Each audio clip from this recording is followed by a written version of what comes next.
Morning, everybody. This is Deborah Ivanoff, the Being Coach.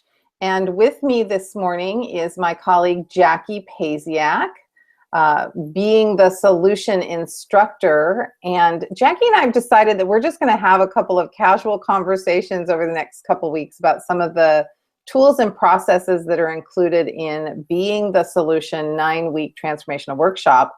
And this morning, we're going to be talking about the power of choice. I think that's what we said. Yes, Jackie? That's right. Why don't you say good morning to everybody? Good morning. And just so you guys know, this is our second run at this morning. The first time we spent time together talking about the power of choice, and no one was on and we weren't recording either. So that just means that, we did make a choice, didn't we, Jackie? We made a choice to play at this again. So get to know the hang of it. We already know what we're going to be talking about next time. We'll tell you about that at the end. But this morning, we want to talk about the power of choice. And Jackie, maybe you can set us up for this conversation. Maybe you can talk a little bit about how most people come to look at life circumstances. And then when people go through Being the Solution and they start handling life situations a little bit differently, maybe you can talk a little bit about that as well. Yeah. Well, it seems that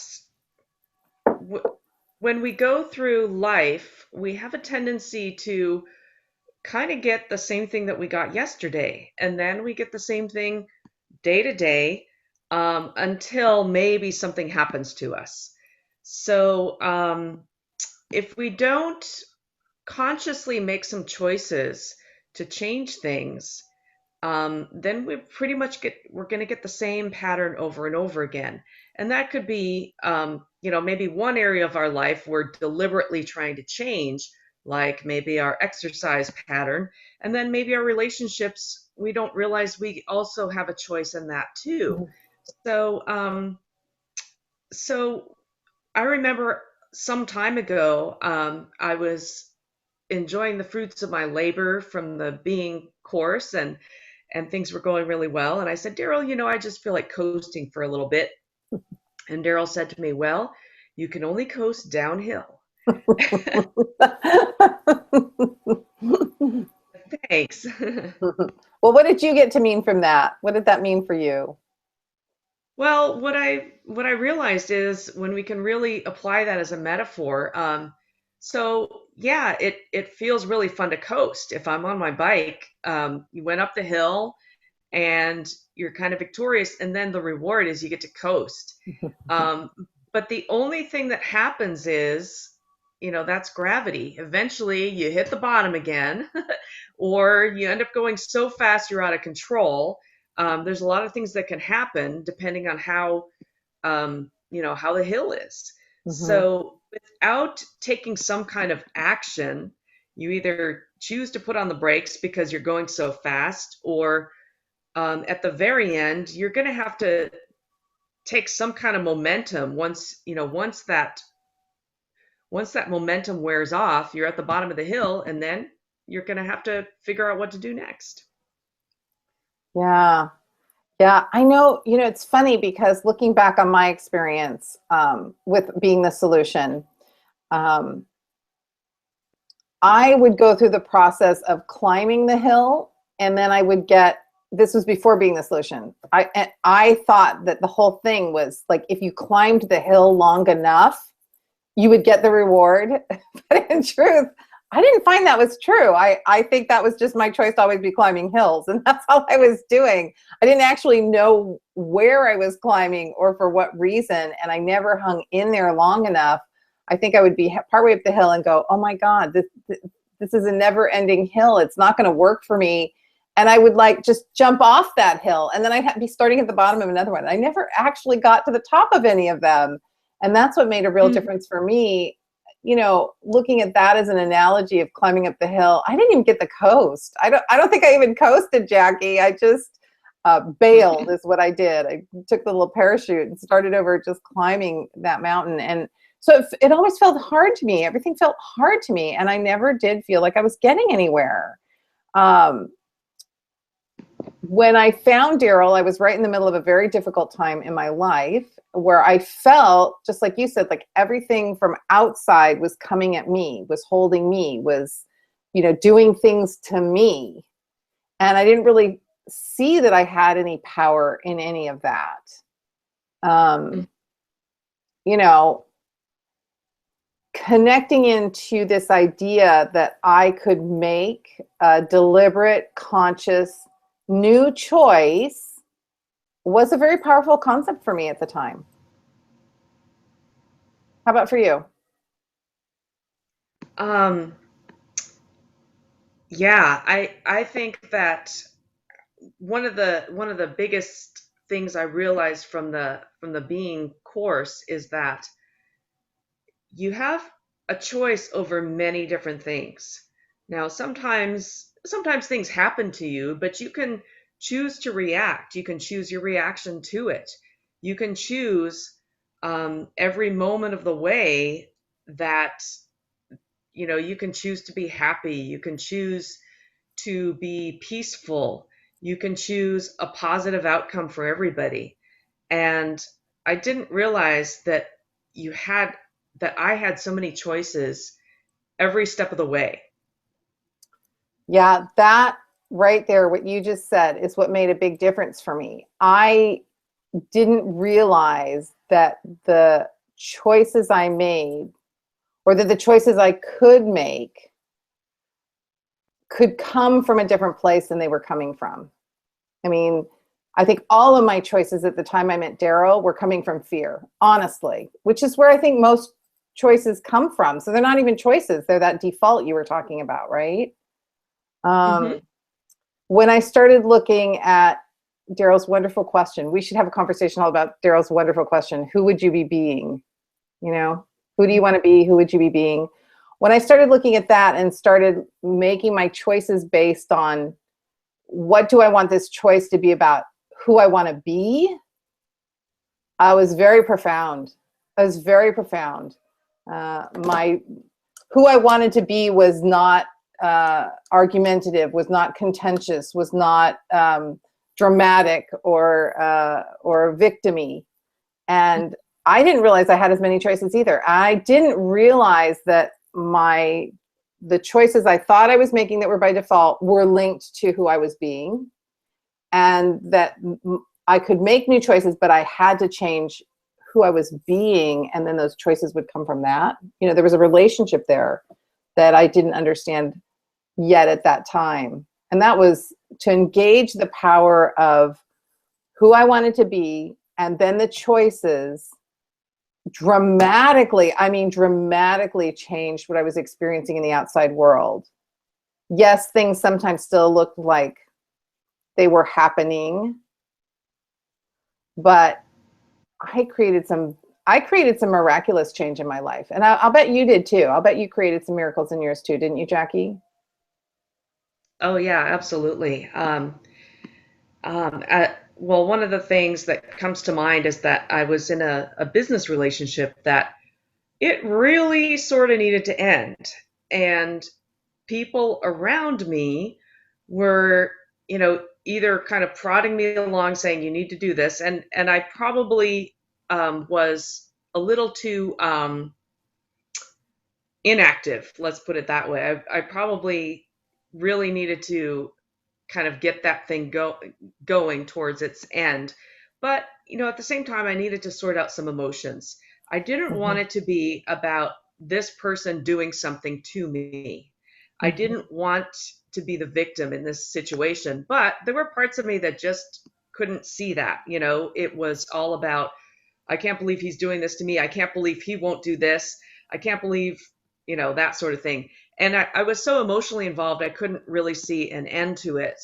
And of course, there's the, the business person way of all of the people that I was associating with were kind of maybe pushing me to get attorneys involved, Mm. you know, and it sounded really expensive and really damaging and not the way that is really my nature. Um, so I just kept making little choices every day about who I wanted to be. What I really wanted in the end was a peaceful, amicable, mutually profitable resolution. And ultimately, it took some time, and it took some time that every day I felt less and less attached to the outcome, and more, and yet paradoxically, more and more sure that I was going to be okay. And I wasn't fighting and saying, "Oh, well, I'm going to assume that he doesn't want to hand over what's mine, what I think is mine." Um, and I finally just realized, okay, I started to be able to see what he really wanted and what I really wanted, and with that distance was everything just sort of ended amicably, no drama, no attorneys Huh. involved, and it didn't probably cost a dime. And we ended up being able to go on from there and live our lives more profitably. Did you have the support? Were you in the Being the Solution course at that time, Jackie? You know what? I actually wasn't, because Daryl had taken a hiatus from actually Mm. offering the course. Oh, And yeah, so I know that I was still in contact with you, Deb. I had, the support of all different kinds of people. But at the same time, a lot of people had entered my life that were more of the um, business as war kind of mentality. And I knew that that wasn't what I wanted to experience, but it was a little harder without the support of the workshop. but the tools lasted. They were there. You were working with them. Hmm. You know what I'm saying? And the tools had that longevity that they continue to work in your life. And I think that's a testament to the tools that are in the workshop. Absolutely. Yeah, and I mean, every workshop has completely changed me, and in a different way every time. So so yeah, I had learned that I could make choices. And sometimes I forget, or sometimes I can forget that, oh, I actually can choose a better outcome at the dentist if I want. I think that's a really good example, Jackie, because that's the whole thing is that, if I remember correctly, every single person had some really dramatic result that just kind of happened.